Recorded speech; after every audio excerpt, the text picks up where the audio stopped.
বিপদ সকলের জীবনেই আসে, কিন্তু অনেক মানুষ বিপদ এলে ভগবানকে দোষারোপ করেন।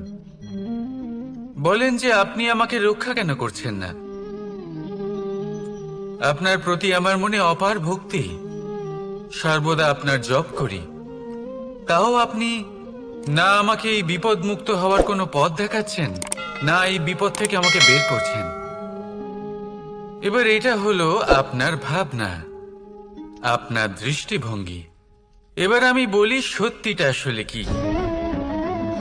সত্যি হলো এটাই যে ঈশ্বর সব সময় আপনার সাথেই আছেন, থাকবেন। দেখুন সেই বীজের দৃষ্টিভঙ্গির দ্বারা যে মাটির নিচে চাপা পড়ে আছে, তাকে পরিণত হতে হবে এক বিশাল সুন্দর বৃক্ষে। তা তখনই হবে যখন তা ভাঙবে, ভাঙবে তখনই যখন সে উত্তাপ পাবে। উত্তাপ কোত্থেকে পাবে? সূর্যের তাপ থেকে। সূর্যের তাপ থেকে ধরিত্রীও বাঁচতে পারে না, তাকে তা সহ্য করতেই হয়। আর যখন এই ধরিত্রী আর এই বীজ এই দুই তপ্ত হয়ে যায়, তখনই এই প্রকৃতি বর্ষা আনে। আর সেই বর্ষার জলেই এই বীজ এক সুন্দর বৃক্ষে পরিণত হয়। আছেন তো ঈশ্বর আমাদের সাথে সব সময়। সেইভাবেই আপনার জীবনে যদি কোনো বিপদ আসে, কোনো সংকট আসে, তার মানে এটা নয় যে আপনারই কোনো পাপের শাস্তি আপনি পাচ্ছেন। হয়তো ভবিষ্যতে আপনাকে একটা সুদৃঢ় কাঠামো হতে হবে, তার প্রয়োজন আছে। তাই এটা হলো তার ভিত। যতটা শিখবেন, যতটা শক্তিশালী হবেন, ততটাই দৃঢ় কাঠামো হবে। নিশ্চয়ই দেখেছেন, অলংকার বানাবার পূর্বে সোনাকেও অনেক রকম পরীক্ষা দিতে হয়, আগুনে তপ্ত হতে হয়। সেইভাবেই যদি আপনি কখনো শূরবীর হতে চান, তাহলে লাক্ষাগৃহের তাপ সহ্য করতেই হবে। তাহলে আসুন আমার সাথে বলুন, বন্দে ধর্মা, বন্দে কর্মা, রাধা রাধা। অনেক সময় মানুষ অতীতকে দেখেন আর তখন অহংবোধে পরিপূর্ণ হয়ে ওঠেন। কখনো বর্তমানের দিকে তাকান, ভবিষ্যতের দিকে তাকান আর পরিতৃপ্তিতে ভরে ওঠেন। কেন বুঝতে পারেন না একটা সহজ কথা? এই যে সৃষ্টি, এই সৃষ্টি হলো একটা বড় চক্র, যা বারংবার আপনার কাছে ফিরে আসবেই। কঠিন থেকে কঠিনতর পরীক্ষায় আপনাকে নিযুক্ত করবে, যাতে আপনাকে উত্তীর্ণ হতেই হবে। যা কাল ছিল তা আজ নেই, এটা সবাই জানেন। যা আজ আছে তা হয়তো কাল থাকবে না, এটাও আপনাকে মেনে নিতে হবে, তাও আবার হাসি মুখে। শান্ত থাকতে শিখুন আর কখনোই মনের মধ্যে অহংকার উৎপন্ন হতে দেবেন না। হতে শিখুন সেই হিমবাহের মতো। হয়তো এই জন্যই এত শীতল থাকে, কারণ ও জানে গতকালও জল রূপে ছিল, আজ বরফ রূপে হয়তো আছে, কিন্তু কাল পুনরায় সে জলেই পরিণত হবে। নিজেকে শান্ত রাখুন। হয়তো আজ আপনি সাফল্যের শিখরে আছেন, হয়তো বা নেই। আপনাকে প্রত্যেক দিন অবশ্যই দেখতে হবে। শুধু নিরন্তর প্রচেষ্টা করতে থাকুন, প্রত্যেক পরিস্থিতির জন্য তৈরি থাকুন, আর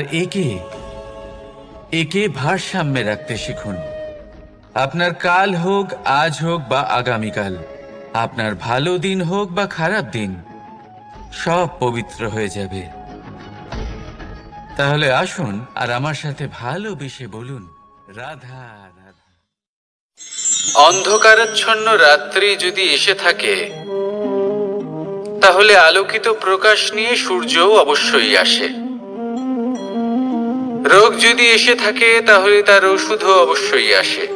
সমস্যা যদি আসে, তাহলে সেই সমস্যার সমাধানও নিজে থেকেই আমাদের কাছে চলেই আসে। এই সংসার, এই জীবনের শুধুমাত্র একটাই নিয়ম আছে, আর তা হলো এটাই: এই সংসার হলো একটা চক্রের মতো। এতে শাশ্বত বলে কিছু নেই, নিত্য বলে কিছু নেই। আর যা কিছুই রয়েছে সব বদলাতে চলেছে। যদি আপনার জীবনে দুঃখ থাকে, সমস্যা থাকে, যদি আপনি বিপদ দ্বারা আচ্ছন্ন, তাহলে মনে রাখবেন সবকিছু বদলে যেতে চলেছে। দুঃখের সময় কাঁদবেন না, মনকে আরো দুঃখী করে তুলবেন না, কারণ এখানে যা কিছুই এসেছে তা যাওয়ার জন্যই এসেছে। তাহলে এত চিন্তা কিসের? আনন্দ সহকারে জীবন যাপন করুন আর আমার সাথে ভালোবেসে বলুন, রাধা রাধা। যদি কোনো সিংহ বানরের মতো গাছে চড়তে চেষ্টা করে তাহলে কি হবে? একটা মাছ যদি মাটিতে হাঁটতে চেষ্টা করে তাহলে কি হবে? তারা বিফলই হবে। কিন্তু এরকম কেন হয়? তার কারণ হলো প্রকৃতির রচনা কিছুটা এরকম। এখানে প্রত্যেকটি ব্যক্তিকে, প্রত্যেকটি প্রাণীকে আলাদা আলাদা গুণের অধিকারী করা হয়েছে এবং সকলকে একটা সীমাও প্রদান করা হয়েছে। এবার এই যে বৃক্ষ, পশু, পাখি, এদের মধ্যে সেই ক্ষমতাই নেই যে এরা নিজেদের যাচাই করতে পারবে, নিজেদের সীমাগুলো বুঝতে পারবে, নিজেদের সদ্গুণগুলো চিনতে পারবে। এরা সেটা করতে পারবে না। কিন্তু মানুষ তো আলাদা। মানুষের কাছে সেই বিশেষ শক্তি আছে যে তারা পূর্ণরূপে নিজেদের যাচাই করতে পারবে, নিজেকে পূর্ণরূপে বুঝতে পারবে, নিজের দোষ, নিজের অপগুণ, নিজের সদ্গুণ, নিজেদের সীমাগুলো তারা বুঝতে পারবে। আর এটা অত্যন্ত গুরুত্বপূর্ণ। কথায় আছে যে যদি সাফল্য লাভ করতে হয় তাহলে নিজেকে যাচাই করে নিতে হবে। তাই নিজেকে যাচাই করুন, নিজের সাথে পরিচিত হয়ে যান এবং জীবনে কর্ম করতে থাকুন। সাফল্যের শিখরে অবশ্যই পৌঁছে যাবেন। আর ওখানে যদি যান তাহলে এই মন প্রসন্ন হয়ে অবশ্যই বলবে, রাধা রাধা। বনের মধ্যে যদি আপনি কোনো বিষাক্ত সাপ দেখেন তাহলে কি করবেন? আপনি তখনই তার থেকে দূরে পালাতে চেষ্টা করবেন। আর এটা কেন করবেন? নিজের রক্ষার্থে। এই কথা আমি নয় মেনে নিলাম, কিন্তু নিজের জীবনে এটা করেন না কেন? আপনি যেখানেই যান, যে স্থানেই যান না কেন, প্রত্যেক সময়, প্রত্যেক মুহূর্তে এমন বিষাক্ত সাপ আপনি অবশ্যই খুঁজে পাবেন। আর সেই সাপ নয় যাদের আপনি বনে খুঁজে পাবেন, এরা হলো সেই সাপ যা আপনাকে পাপ করতে বাধ্য করবে। আপনার অন্তরের বাসনা, ক্রোধ, অহংকার, লোভ, ঈর্ষা, এদের বৃদ্ধি ঘটাবে। দেখুন, বনের এই সাপ আপনাকে একবার ছেড়ে দিতেও পারে, ছোবল নাও মারতে পারে, কিন্তু এই যে পাপরূপী সাপ আছে তা অবশ্যই ছোবল মারবে।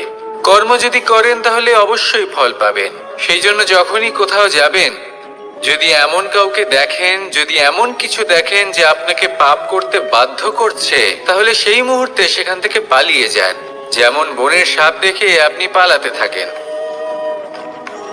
সৎকর্মের রক্ষা অত্যন্ত আবশ্যক। আসুন আর আমার সাথে ভালোবেসে বলুন, রাধা রাধা।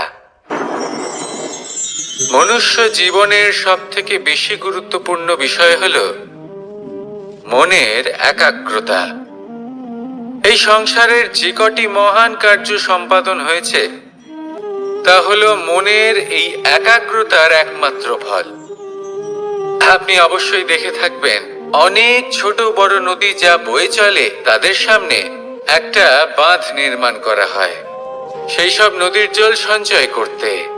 বাঁধ হয়ে গেলে প্রয়োজন মতো বা মনের ইচ্ছে মতো তাকে ব্যবহার করা সম্ভব। এবার এটাই আমাদের মনের সাথেও সম্ভব। আমাদের মনের একাগ্রতা আজকের দিনে দাঁড়িয়ে বিভিন্ন ধরনের বিকার, ক্রীড়া এবং ভোগের মধ্যে ভাগ হয়ে গেছে। একে একত্রিত করতে হবে, একটা বাঁধ নির্মাণ করতে হবে, কর্মের বাঁধ। আপনাকে শুধু এটাই করতে হবে, যেটা উচিত কর্ম সেটাই করুন, যেটা অনুচিত কর্ম সেটা করা থেকে নিজেকে বিরত রাখুন।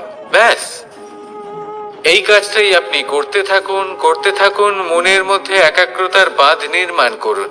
আর একবার যদি তা নির্মাণ হয়ে যায়, তাহলে যখন চাইবেন, যেখানে চাইবেন, যতটা চাইবেন, একাগ্রতা প্রয়োগ করতে পারবেন। আর একবার যদি আপনি এটা শিখে যান, তাহলে এই সংসারকে বদলে ফেলার মতো কাজ আপনি করতে পারবেন, সমাজকে শোধরাবার মতো কাজ করতে পারবেন। তাহলে এই মনকে একাগ্র করুন আর আমার সাথে ভালোবেসে বলুন, রাধা রাধা। আমরা সবাই ফল খাই, কিন্তু আমাদের সেই ফলই প্রিয় হয় যে পরিপক্ক হয়ে ওঠে, যেটা নম্র হয়, আর যে ফল অনেক বেশি মিষ্টি আর সুস্বাদু হয়ে থাকে, যাদের রঙে বাহার দেখা যায়। সেইভাবে জীবনে আমরা নানান মানুষের সাথে পরিচিত হই, কিন্তু সেই মানুষই আমাদের মন ছুঁয়ে যায় যারা বিনম্র স্বভাবের, যাদের বাণী খুব মধুর, যাদের অন্তরে আত্মবিশ্বাসের একটা তেজ, একটা রং দেখা যায়। এবার এমন ব্যক্তি আমরা কি করে হব? ঠিক সেইভাবেই যেমন একটা ফল রোদ, বর্ষা, শীত, বায়ু, এই সকল সংকটময় পরিস্থিতির সম্মুখীন হয়ে পরিপক্ক হয়ে ওঠে, সেইভাবেই মানুষ সংকটময় পরিস্থিতির সম্মুখীন হয়ে পরিপক্ক হয়ে ওঠেন। যদি এই সংকটের সম্মুখীন হন, তাহলে অভিজ্ঞ হবেন, আর এই অভিজ্ঞতাই শিক্ষা দিয়ে যাবে। এই অভিজ্ঞতা আমাদের শিখিয়ে দেয় যে আমাদের বিনম্র থাকতে হবে। অহংকার করে কোনো লাভ নেই। মধুর বাণীর যে কি মূল্য তা আমরা শিখতে পারি। এই অভিজ্ঞতাই আমাদের বুঝিয়ে দেয় যে উচিত অনুচিত কোনটা, আমাদের দৃষ্টিভঙ্গি তৈরি করে, আর এই দৃষ্টিভঙ্গি দ্বারা আত্মবিশ্বাস জাগ্রত হয়। সেই জন্য জীবনে কখনো বিপদ থেকে দূরে পালাবেন না, সেগুলোর সম্মুখীন হন, অভিজ্ঞতা লাভ করুন, তার থেকে শিক্ষা লাভ করুন, এইভাবেই পরিপক্ক হবেন। আসুন আমার সাথে ভালোবেসে বলুন, রাধা রাধা। ধন সঞ্চয় করা সম্ভব, আর সেই জন্য ধন সব থেকে বেশি মূল্যবান সম্পত্তি নয়। এবার আপনি বলবেন, এ আমি কি বলছি? এই ধন খুব মূল্যবান, আমরা সকলে অর্জন করতে ব্যস্ত। সেটা এই কারণে, কারণ আপনারা জানেন না এই সংসারের সব থেকে বেশি মূল্যবান সম্পত্তি কি। এ হলো সেই সম্পত্তি যা কখনো সঞ্চয় করা সম্ভব নয়। আপনার কাছে যতই ধন থাকুক, তা দিয়ে আপনি স্বাস্থ্য লাভ করতে পারেন, বাড়ি কিনতে পারেন, আদি ইত্যাদি, কিন্তু আপনি যতই ধনী হন না কেন, ফেলে আসা দিনের একটা মুহূর্ত আপনি লাভ করতে পারবেন না। এই একটা মুহূর্ত, এই সময়, এটাই হলো সংসারের সব থেকে মূল্যবান সম্পত্তি। একবার চলে গেলে তা কখনোই ফিরে আসে না। আর এই মুহূর্ত যতই চলে যাক না কেন, আমরা স্মৃতির মাধ্যমে সেগুলি যাপন করতে পারি, তার আনন্দ উপভোগ করতে পারি। আর যার সাথে আমরা সময় অতিবাহিত করেছি, তার স্মৃতিতে আমরা চিরকাল জীবিত থাকতে পারি।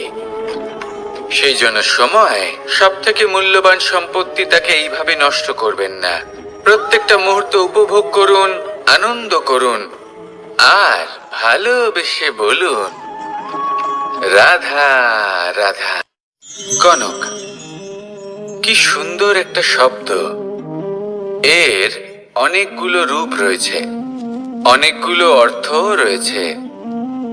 প্রথম অর্থ হলো স্বর্ণ, অর্থাৎ সম্পত্তি। দ্বিতীয় অর্থ ধুতুরা, অর্থাৎ গাছের ছোট একটা বীজ, যা কিনা অত্যন্ত শক্তিশালী হয়।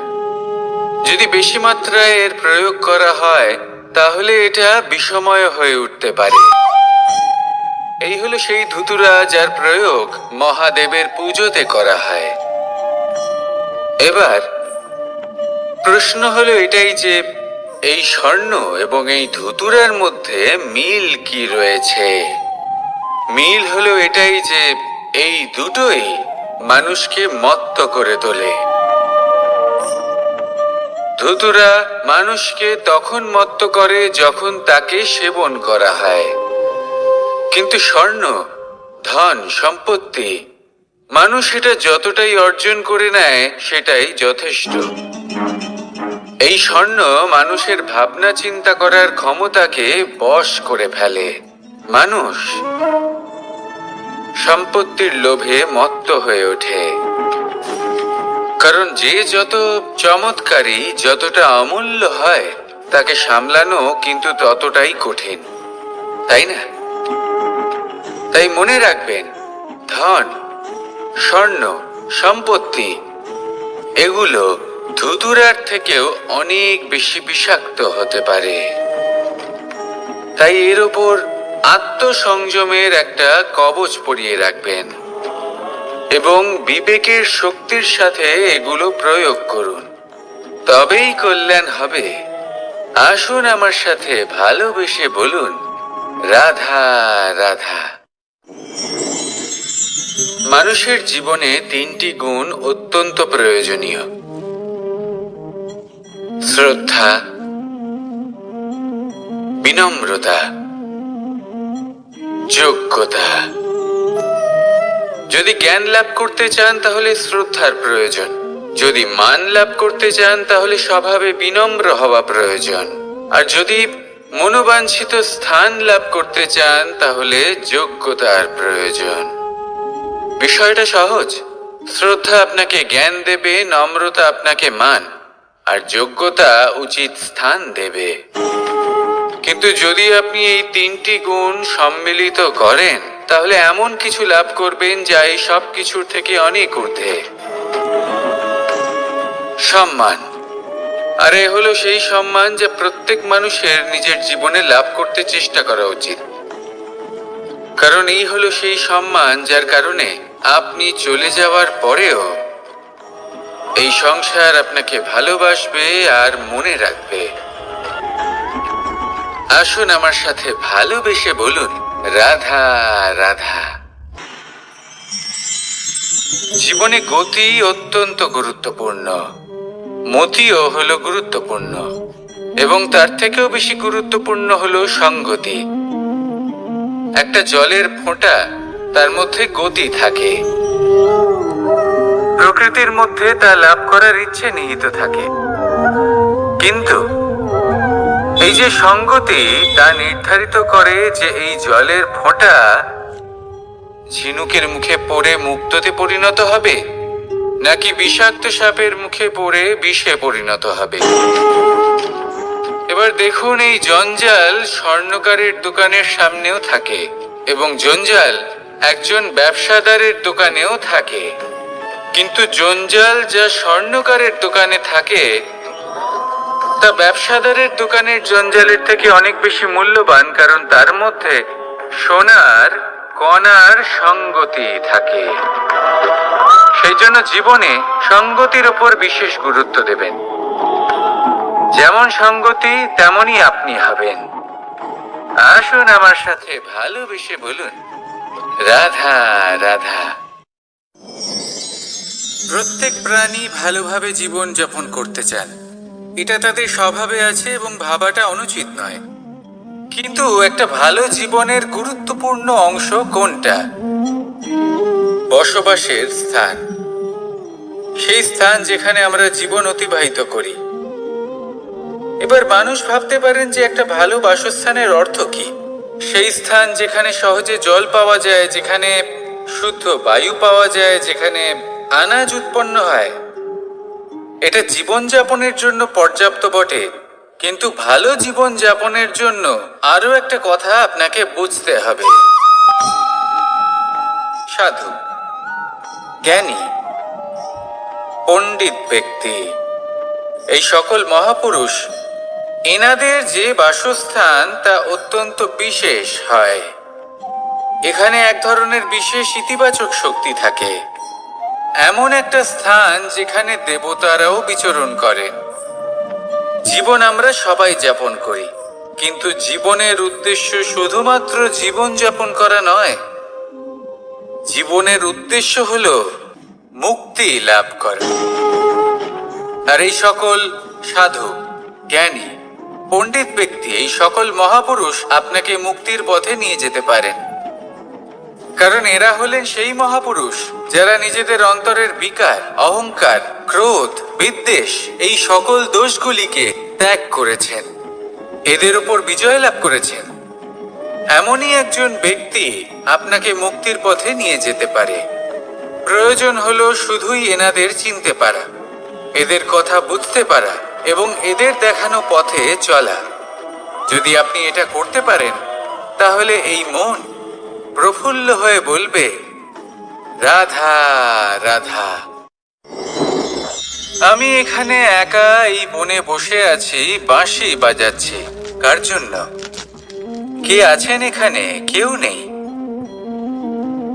আমার প্রজা, আমার রাজ্য, আমার পরিবার আমার থেকে অনেক দূরে আছেন। আমি এখানে একা এই বনে বসে এই আকাশের এই রঙের, গাছের এই সব ফলের, মাটির সুবাসের আনন্দ উপভোগ করছি। কেন? আমি হলাম দ্বারকাধীশ। এমন কি রাজকীয় বা ভৌতিক সুখ রয়েছে যে আমি ওখানে পেতে পারি না? সবকিছুই পেতে পারি, তাও এখানে বনে একা বসে আছি। কোন সুখ খুঁজে চলেছি? একা থাকার সুখ। আমরা প্রত্যেকদিন অনেক মানুষের সাথে, চিন্তাধারার সাথে, কর্মের সাথে, পরিস্থিতির সাথে, সুখ দুঃখের দ্বারা বেষ্টিত থাকি। জীবনের এই চক্রে আমরা জড়িয়ে পড়তে থাকি। যতই আমরা এই সমস্যার সমাধান করি, আমরা ততই এতে জড়িয়ে পড়ি। আমরা এতটাই জড়িয়ে পড়ি যে যখন আমরা আয়নায় নিজেদের দেখি, তখন আমরা নিজেদের চিনতেই পারি না। এমন মনে হয় যেন আমরা নিজেদের হারিয়ে ফেলেছি। সেই জন্য প্রত্যেক দিন আপনি কিছু সময় নিজের সাথে কাটান একান্তে। এটা অত্যন্ত আবশ্যক। নিজের অস্তিত্বের গভীরে গিয়ে দেখতে শিখুন, নিজেকে বুঝুন। অদ্ভুত শান্তির অনুভূতি হবে। যেমন এই বায়ু, এই বৃক্ষ, এই পুষ্প, এই নিসর্গ, এদের মতো আপনিও কখনো একলা হতে শিখুন। কখনো নিসর্গের একটা অংশ হয়ে দেখুন। এই মন প্রসন্ন হয়ে বলবে, রাধা রাধা। ওমা, কি আমি কখন থেকে এখানে অপেক্ষা করছি, হাত পেতে দাঁড়িয়ে রয়েছি যাতে একটা ফল আমার হাতে এসে পড়ে এবং সেটা আমি খেতে পারি। কখন থেকে অপেক্ষা করছি, কিন্তু সেটা হচ্ছেই না। এবার আপনি বলবেন যে এসব কি বলছি, এ কি অদ্ভুত কথা বলছি। যদি ফল খেতে হয় তাহলে আমাকে বৃক্ষে চড়তে হবে, ফলের কাছে পৌঁছতে হবে, তবেই তো ফল পাবো।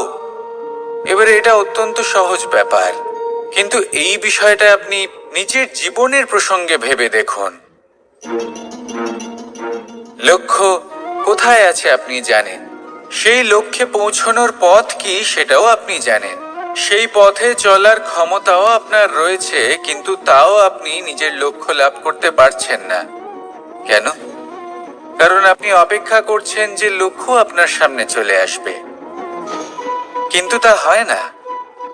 লক্ষ্য সে যাই হোক না কেন, ধন হোক, প্রেম হোক, কোনো সম্মান হোক বা মোক্ষ হোক, যদি আপনি তার দিকে অগ্রসর না হন, তাহলে ফল প্রাপ্তি অসম্ভব ব্যাপার।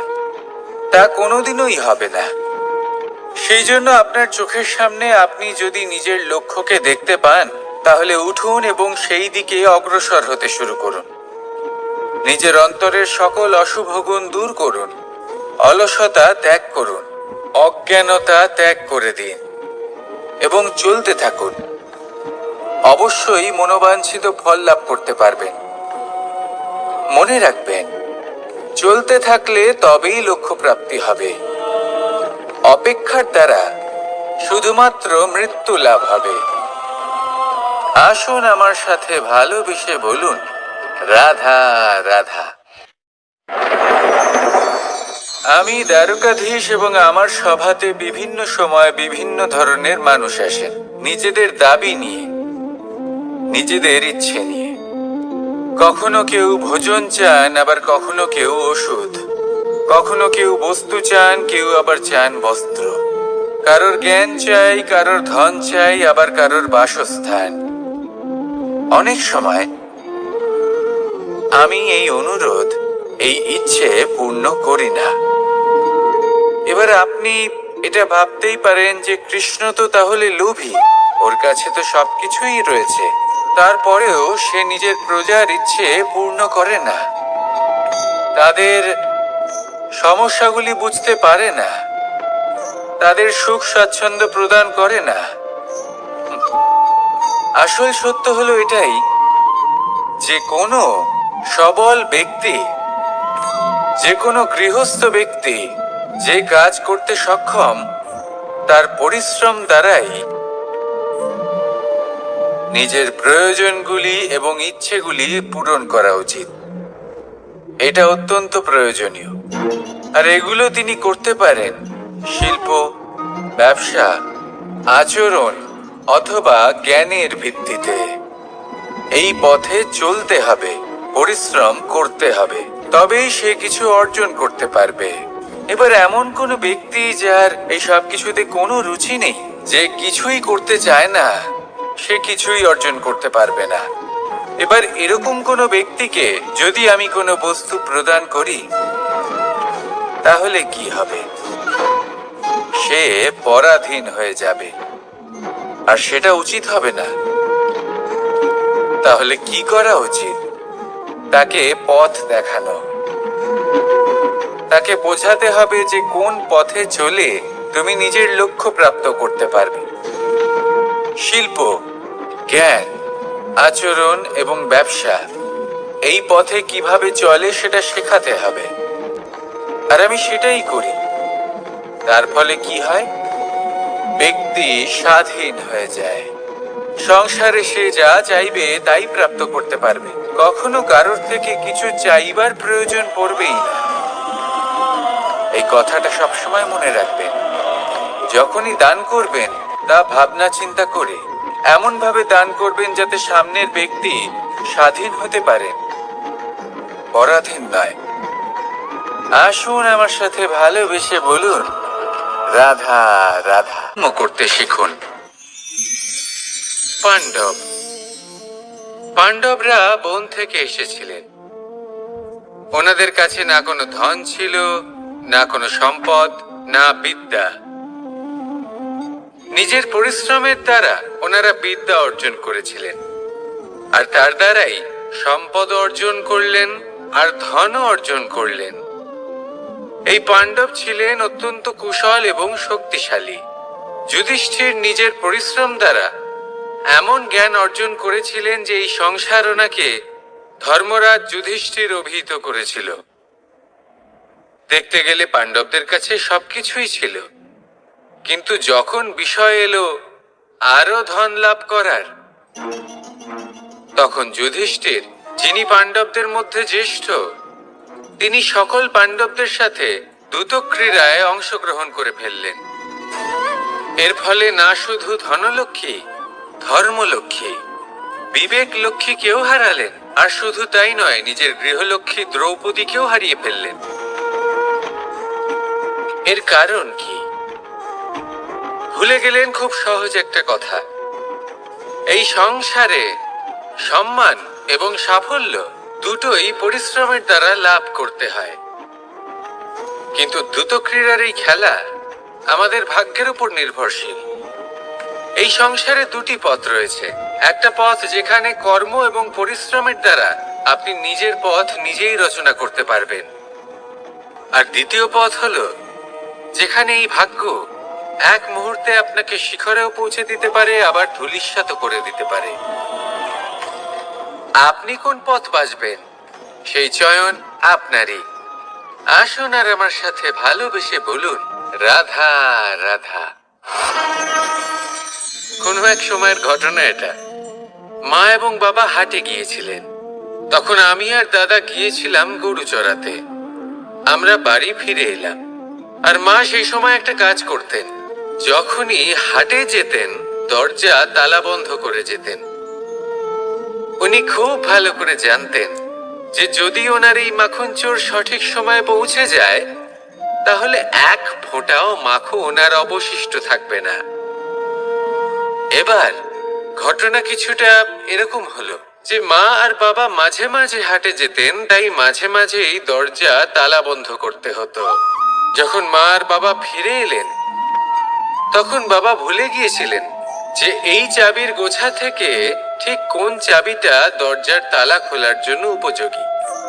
উনি চেষ্টা করতে শুরু করে দিলেন। একটার পর একটা চাবি দিয়ে উনি চেষ্টা করতে থাকলেন, কিন্তু সেই দরজার তালা তো খুলতেই চাইছিল না। ওনার মাথা থেকে ঘাম পড়তে শুরু করলো। তখন মা বললেন যে তালা ভেঙে দেওয়া যাক। মা চলে গেলেন আর বাবা বললেন না না দাঁড়াও, আর কিছু চাবি বাকি আছে, এটা হয়তো খুলতে পারবো। মা হাতুড়ি নিয়ে চলে এলেন সেই তালা ভাঙার জন্য, আর তখনই বাবা শেষ চাবিটা প্রয়োগ করলেন আর দরজার তালা খুলে গেল। যদি উনি চেষ্টা না করতেন তাহলে এই তালাটাও ভেঙে যেত আর চাবিটাও নষ্ট হয়ে যেত, ঠিক কিনা? এবার এই ঘটনাটা আমি দেখেছিলাম আর আমার মনে হলো যে কখনো কখনো এই চাবির গোছার মধ্যে থেকে শেষ চাবিটাও কিন্তু জীবনের দরজা খুলে দিতে পারে। সেজন্য আপনি যদি জীবনে সাফল্য লাভ করতে চেষ্টা করেন, নিজের লক্ষ্যে পৌঁছতে চান, তাহলে হার মানবেন না। হয়তো দেখবেন আপনার পরবর্তী প্রচেষ্টা বা এই অন্তিম প্রচেষ্টা আপনাকে সাফল্যের পথে নিয়ে গেল। তাই নিরন্তর প্রচেষ্টা করতে থাকুন, জীবনে সাফল্য লাভ করুন। যজ্ঞের আগুনকে শুভ বলে মনে করা হয় আর সেখানেই চিতার আগুনকে অশুভ মনে করা হয়। এমনটা কেন হয়? এখানে বিষয়টা হলো লক্ষ্য, বিচার এবং সঙ্গের। যখন আমরা যজ্ঞ করি তখন আমাদের লক্ষ্য কি হয়? পরিবেশকে আরো পবিত্র করে তোলা, ইতিবাচক করে তোলা। আমাদের লক্ষ্য শুভ হয়। তারপরে আসে বিচার। এই পরিস্থিতিতে সেই বিচার হলো অগ্নি। স্ফুলিঙ্গ থেকে তীব্র আকার ধারণ করে সমস্ত কাঠকে পুড়িয়ে দেয় এবং সুগন্ধ ছড়িয়ে দেয়। অর্থাৎ যদি আপনার লক্ষ্য শুভ হয় তাহলে তা নিজেই শুভ বিচারধারাকে আমন্ত্রণ জানায়। এই শুভ বিচার তখনই আসবে যখন আপনার সংকল্প শুভ হবে। অন্যদিকে হলো চিতার আগুন। এর লক্ষ্য কি? একটা দেহকে পরধামে পৌঁছে দেওয়া। সবার শেষে সবকিছু আপনার উপরে নির্ভরশীল যে আপনি কোনটা চয়ন করতে চান। আপনার লক্ষ্য যদি শুভ হয় তাহলে আপনার বিচার এবং সঙ্গতি আর তার পরিণাম সবই শুভ হবে। আসুন আর আমার সাথে ভালোবেসে বলুন, রাধা রাধা। এই সংসারের প্রত্যেক বস্তুর, প্রত্যেক পরিস্থিতির, প্রত্যেক আবেগের দুটি দিক আছে। এর মধ্যে পার্থক্য করা সম্ভব শুধুমাত্র দৃষ্টিভঙ্গির দ্বারা। যদি কোনো ব্যক্তি পর্বত শিখরে দাঁড়িয়ে থাকেন তাহলে উনি এটাই দেখতে পাবেন যে এই জলের ধারা সমুদ্রের দিকে বয়ে চলেছে। আরেক ব্যক্তি যিনি সমুদ্রের কাছে দাঁড়িয়ে আছেন তার এটাই মনে হবে যে এই জলের ধারা সমুদ্রের দিকে আসছে। এখানে বিষয়টা হলো দৃষ্টিভঙ্গির, আর এটাই সময়ের সাথেও হয়ে থাকে। অনেক সময় মানুষ চিন্তিত হয়ে পড়েন, ত্রস্ত হয়ে পড়েন যে তার কাছে হয়তো খুব কম সময় আছে, তাতে তিনি অনেক কিছুই করতে পারবেন না, আর একটু সময় থাকলে খুব ভালো হতো। তিনি এইভাবেও ভাবতে পারেন যে অল্প হলেও সময় বাকি তো রয়েছে, অর্থাৎ যা অবশিষ্ট আছে তাকে সংরক্ষণও করা সম্ভব, তাতে জীবন যাপনও করা সম্ভব। আর এটা নির্ভর করছে আপনার উপর। তাই দৃষ্টিভঙ্গি ইতিবাচক রাখুন। জীবনে দুই ধরনের আবেগ রয়েছে যার কোনো মূল্য নেই। আমার কথার অর্থ এটা নয় যে এদের কোনো গুরুত্ব নেই। গুরুত্ব যথেষ্টই রয়েছে, শুধু এদের জন্য আপনাকে কোনো মূল্য দিতে হয় না। প্রথম আবেগ হলো আনন্দ, প্রসন্নতা। এটা আপনি যে কোনো জায়গায় খুঁজে পেতে পারেন যদি আপনি খুঁজে পেতে চান। আপনি কোনো পুষ্পের সৌন্দর্য দেখে প্রসন্ন হতে পারেন। বায়ুর কারণে যখন একটি বৃক্ষ শিহরিত হয় সেটা দেখে আপনি প্রসন্ন হতে পারেন। একটা ছোট্ট শিশুর কলরব শুনেও আপনি প্রসন্ন হতে পারেন। একটা ক্রন্দনরত বালককে হাসিয়ে আপনি প্রসন্ন হতে পারেন। সবকিছু আপনার উপর নির্ভরশীল। সেখানে আরেকটি আবেগ হলো দুশ্চিন্তা। মানুষ বড়ই দুশ্চিন্তা করতে থাকে। আজ আমি এই কাজ করেছি, সেই বিষয়ে চিন্তা। আজ আমি এই কাজ করতে পারিনি, সেই বিষয়ে চিন্তা। কাল আমাকে এই কাজ করতে হবে, সেই নিয়ে চিন্তা। আমি কি সেই কাজটা করতে পারবো, সেই বিষয়েও দুশ্চিন্তা। চিন্তা সর্বত্র রয়েছে, যার জন্য মূল্য দিতে হয় না। যত চান আপনি একত্রিত করতে পারেন।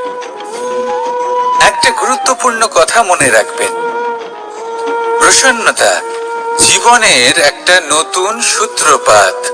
সেখানে দুশ্চিন্তা হলো জীবনের চিতার সময়। এবার এই দুটি আবেগ হলো মূল্যহীন। দুটোই আপনার সামনে আছে। কোনটা চয়ন করবেন আপনি? দুশ্চিন্তা নাকি প্রসন্নতা? সিদ্ধান্ত আপনারই। আসুন আর আমার সাথে ভালোবেসে বলুন, রাধা রাধা। ধন, সম্পত্তি, এগুলো আসলে কি? এগুলো শুধু সেই মূল্য যার দ্বারা আমরা কোনো কিছু অর্জন করতে পারি। এবার এই ধনের দ্বারা এই সংসারে অনেক কিছু লাভ করা সম্ভব, কিন্তু সেই সব কিছুই শুধুমাত্র ভৌতিক বস্তুই হবে। ভৌতিক সামগ্রী, ভৌতিক সুবিধা। অর্থাৎ আপনার কাছে যতই ধন থাকুক, তা আপনাকে শান্তির ঘুম এনে দিতে পারবে না। আপনাকে জীবনের বাস্তব সুখের অনুভূতি লাভ করাতে পারবে না, কারণ এগুলো ভৌতিক ধন। এই ভৌতিক বস্তুই অর্জন করাতে সক্ষম। বাস্তবিক ধন কি? যদি এই প্রশ্ন আপনার মনে আসে, তাহলে তার উত্তর আমি আপনাকে দেব একটা উদাহরণের মাধ্যমে। কখনো আপনি শুনে থাকবেন যে একজন পিতা আজীবন অনিষ্ট করেন, অনর্থ করেন, খারাপ কাজ করেন শুধু ধন অর্জনের জন্য। তিনি ভাবেন যে আমি ধন অর্জন করব আর নিজের সন্তানকে একটা উজ্জ্বল ভবিষ্যৎ প্রদান করব, একটা সুখ স্বাচ্ছন্দ্যময় জীবন দান করব। এবার সন্তান যখন জন্ম লাভ করে, তখন সে ভাগ্যের জোরে সেই ধন ভোগ করে। যেরকম সে পায়, সেরকমই তার ব্যবহার সে করে। কখনো আপনি এটাও দেখে থাকবেন যে সেই সন্তান সমস্ত ধন নষ্ট করে ফেলে, আর সেই পিতা যিনি সমস্ত ধন সঞ্চয় করেছেন, যিনি সেই ধনের প্রভু, আজ সেই ধনের প্রহরী হয়ে রয়েছেন। এবার এরকম কেন হয়? এরকম তখনই হয় যখন সেই পিতা বুঝতেই পারেন না যে তার জীবনের আসল ধন কি। সেই আসল ধন তার সন্তানকে সে দিতেই পারে না। যদি পিতা তার সন্তানকে কর্মের জ্ঞান দিতে পারেন, উচিত কোনটা অনুচিত কোনটা সেই শিক্ষা দিতে পারেন, সংস্কারের প্রকৃত শিক্ষা দিতে পারেন, তবে সেটা ধনের থেকে অনেক বেশি গুরুত্বপূর্ণ। এটাই হলো জীবনের বাস্তব ধন। আপনি সেই কথা তো অবশ্যই শুনে থাকবেন, কুসন্তান হলে ধন সঞ্চয় করে কি হবে, সুসন্তান হলে ধন সঞ্চয় করে কি হবে। সন্তান যদি কুপুত্র হয় তাহলে সব নষ্ট করে ফেলবে, আর সন্তান যদি সুপুত্র হয় তাহলে ধন থাকুক না থাকুক, সে নিজেই কর্মের পথে অগ্রসর হয়ে ধন অর্জন করবে আর নিজের জন্য এক উজ্জ্বল ভবিষ্যৎ গড়ে তুলবে। তাই সন্তানকে সম্পদ দেওয়ার আগে কর্মের জ্ঞান দান করুন, সুশিক্ষা দিন, কারণ এটাই হলো জীবনের প্রকৃত ধন। আসুন আর আমার সাথে ভালোবেসে বলুন, রাধা রাধা। একবার একটা শেয়াল বনে বিচরণ করছিল। ও একটা ছোট্ট শাবক দেখতে পেল। ও ভাবলো, আজ একেই আমি খাবার হিসেবে গ্রহণ করব। আশেপাশে দেখলো, কেউ দেখছে না তো? কেউ ছিল না। আর সেই শাবকের উপর আক্রমণ করলো, যা হলো একটা ঘোর অপরাধ। বনের নিয়ম অনুসারে আপনি কখনোই শাবকের উপর আক্রমণ করতে পারেন না। তারপর এই খবরটা যখন রাজা সিংহ জানতে পারলেন, সভার আয়োজন করলেন। কিন্তু সেখানে শেয়াল বলল, আমি তো এরকম কিছু করিনি। কিন্তু যদি আপনি এরকম বলেন, কোনো প্রমাণ দিন, এর কোনো সাক্ষী আছে? তখন রাজা সিংহ পেঁচাকে ডেকে পাঠালেন, যে সেই মুহূর্তে বৃক্ষের শাখার ওপর বসেছিল। সে সব কিছু দেখেছিল। পেঁচা সব সত্যি কথা বলল, আর শেয়ালকে মৃত্যুদণ্ড দেয়া হলো। এবার এই কাহিনী আমি আপনাকে কেন শোনালাম? কারণ মানুষও কখনো কখনো এরকম কর্ম করেন যা শিয়াল করেছে। এটা ভাবেন কেউ দেখছে না, যখন আমি অনুচিত কর্ম করতেই পারি। কিন্তু না, আপনি যাই করুন না কেন, কেউ না কেউ অবশ্যই তা দেখছে। কোনো ব্যক্তি না হলেও কোনো প্রাণী, না হলে কোনো যক্ষ বা দেব বা প্রেত। যদি এনারা কেউ না দেখেন, তাহলে ধরিত্রী মাতা দেখেন, যেখানে দাঁড়িয়ে আপনি সেই কর্ম করছেন, তাই না? তাই একটা কথা সবসময় মনে রাখবেন, কে দেখছেন কে দেখছেন না সেই বিষয়ে ভাবা ছেড়ে দিন।